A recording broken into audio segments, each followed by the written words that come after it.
中国26日宣布，中国全国人民代表大会常务委员会批准《中华人民共和国和土耳其共和国引渡条约》。该条约在北京进入最后的法定程序，而土耳其自去年提交大国民议会至今尚未获得批准。一旦获批，两国签署的引渡条约将会尽速生效。由于土耳其人与维吾尔族同属突厥民族，多数信奉伊斯兰教，因此历史上土耳其有许多维吾尔族移民，近年也成为维吾尔人逃离中国破坏的宜居地。中国和土耳其的引渡条约引发关注维吾尔人人权团体的担忧。有维吾尔族活动家表示，中国可以利用此一条约罗织所谓的犯罪指控，引渡那些不满中国政府、要求摆脱统治而寻求自由的维吾尔人。该条约是2017年5月份由土耳其总统埃尔多安与中国最高领导人习近平会面时签署。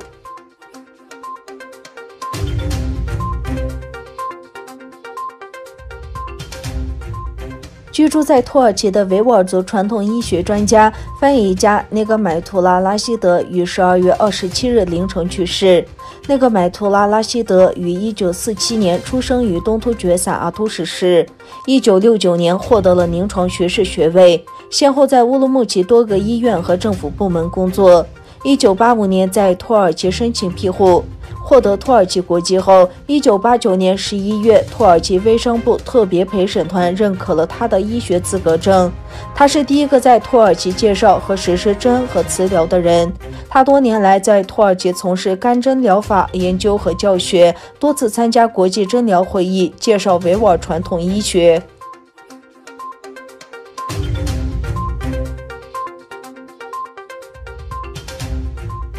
在近日出现多例新冠感染病例之后，北京各区进入紧急状态。北京近期出现零星的新冠确诊病例，政府加强了防疫措施。据报道，这所中国首都的各个城区已经在周日接到通知，要求各部门进入紧急状态，在出现确诊病例的城区实施封锁管理。近日来，北京确诊病例都出现在顺义区，当地已经进入防疫战时状态。土耳其卫生部长扎克27日晚间表示，原定28日送达的中国疫苗，因为北京海关出现新冠肺炎病例，将会延迟1-2天送达。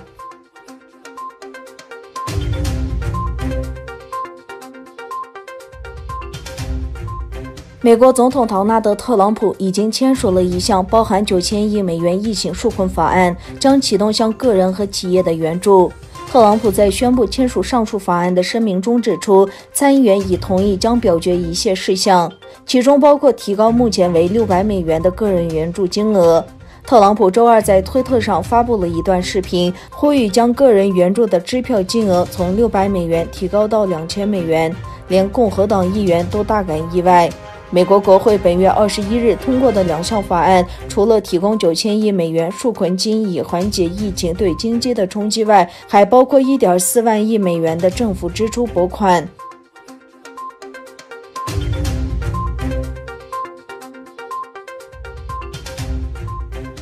沙特阿拉伯发现4座新的石油和天然气油田。通讯社 SBA 报道称，沙特能源部周四宣布发现了4座新的石油和天然气油田。国有石油生产商沙特阿美公司在拉夫哈市的西北部一油井发现石油，其在达兰市的西北部发现了非传统石油。